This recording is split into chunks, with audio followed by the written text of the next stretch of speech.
6ই April 2026 Abdur রব welfare and education ট্রাস্টের উদ্যোগে আজ তাদের নিজস্ব ক্যাম্পাসে অত্যন্ত উৎসবমুখর পরিবেশে 2 দিনব্যাপী বসন্ত উৎসব 2026 অনুষ্ঠিত হল।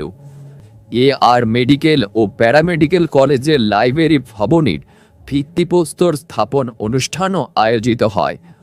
6 ও 7ই এপ্রিলের এই বর্ণাঢ্য আয়োজনের ট্রাস্টের শিক্ষা পরিকাঠামোর উন্নয়নের এক বিশেষ দিক উন্মোচিত হল। এই মহৎ অনুষ্ঠানে ট্রাস্টের অধীনস্থ বিভিন্ন শিক্ষা প্রতিষ্ঠান যেমন ইয়াকুব আলী বিএড, ইয়ার ল কলেজ, ইয়ার medical college, MBA nursing college, MB pharmacy college এবং MB মেমোরিয়াল একাডেমি ছাত্রছাত্রী ও শিক্ষক শিক্ষিকাগণ সক্রিয়ভাবে অংশগ্রহণ করেন। অনুষ্ঠানে উপস্থিত থেকে সম্মান বৃদ্ধি করেন প্রাক্তন বিধায়ক গিয়াসউদ্দিন মোল্লা, অল ইন্ডিয়া ইমাম অ্যাসোসিয়েশনের সভাপতি বাকি বিল্লাহ মোল্লা, বিশিষ্ট চিকিৎসক ডক্টর মইনুল হোসেন, ডক্টর আব্দুল কাদের।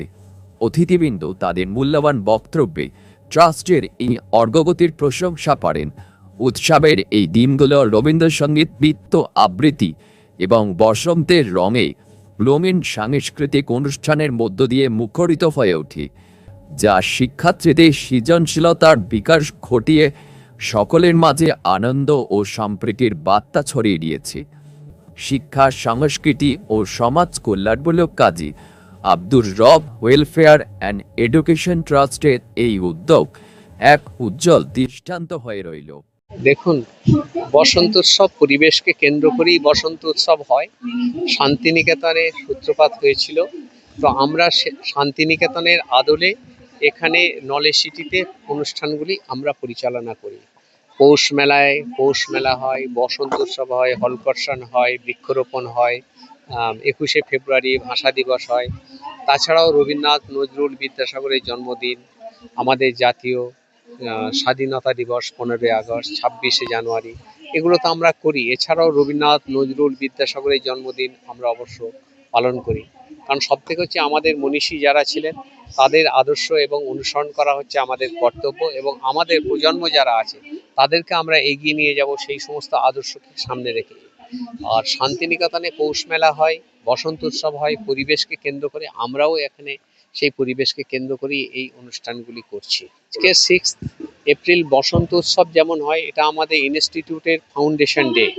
এই দিনে যত ইনস্টিটিউট, এই দিনে সমস্ত ইনস্টিটিউটগুলো আমরা শুরু করি এবং এই দিনেই আমরা ভিত্তিপ্রস্তর স্থাপন করি। আজকেরই আমরা একটা বিল্ডিংয়ের কাজ শুরু করি, পরবর্তীকালে সেই বিল্ডিংই আমাদের একটা ইনস্টিটিউট শুরু হয়।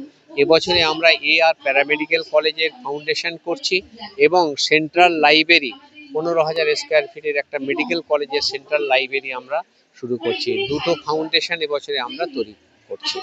Nursing college, Mumtaz Begum nursing college institute শুরু হয়েছে, 40টা সিট পেয়েছি, তার মধ্যে 24টা সিট এবছরে আমাদের ভর্তি হয়েছে। তাদের ক্লাস চলছে, পঠন পাঠন চলছে, শুরু হয়ে গেছে। আর এবছরে আমরা প্যারামেডিক্যাল কলেজ সামনের বছরে যাতে করতে পারি সেই জন্য আমরা বিল্ডিংটা তৈরি করা শুরু করছি। দেখুন, আমরা দুটো বিষয়ে এগিয়ে যাচ্ছি।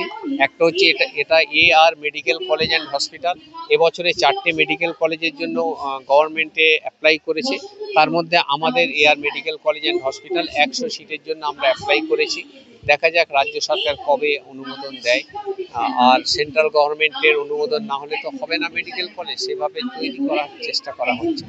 আর নার্সিং কলেজটাও তো চালু হয়ে গেছে, আর সামনের বছরে প্যারামেডিক্যাল কলেজটাকে আমরা শুরু করি।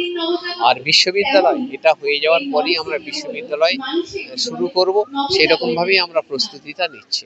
দেখুন, শান্তিনিকেতন হচ্ছে সৌভ্রাতৃত্বের প্রতীক, আনন্দের প্রতীক। শান্তিনিকেতন আমাদের মধ্যে মৈত্রীর দৃঢ় ভাব গড়ে তুলেছে, মৈত্রীর একটা বন্ধন গড়ে তুলেছে। সারা পশ্চিমবাংলা কেন, সারা ভারতবর্ষে একটা উজ্জ্বল দৃষ্টান্ত হচ্ছে শান্তিনিকেতন। সেই শান্তিনিকেতনটাই আমরা এখানে, আদর্শটাকে আমরা এখানে প্রতিফলিত করার চেষ্টা করছি। কারণ সব থেকে বর্তমান যুগ হচ্ছে অত্যন্ত গুরুত্বপূর্ণ দিন। এখন ভোটের সময়, এখন আমাদের নিজেদের মধ্যে কিছু মানুষ আছে সুপরিকল্পিতভাবে দাঙ্গা লাগাবার চেষ্টা করছে, আমাদের মধ্যে বিভাজন সৃষ্টি করার চেষ্টা করছে। শান্তিনিকেতন সেই জায়গায় আমাদের আদর্শ, শান্তিনিকেতন হচ্ছে সৌভ্রাতৃত্বের প্রতীক। আমরাও এখানে সেই পরিবেশটা তৈরি করছি। এখানে জাতি ধর্ম নির্বিশেষে আমরা সবাই ছাত্র এবং শিক্ষক, সেই সম্পর্কেই আমাদের এখানে পরিচালিত হয়।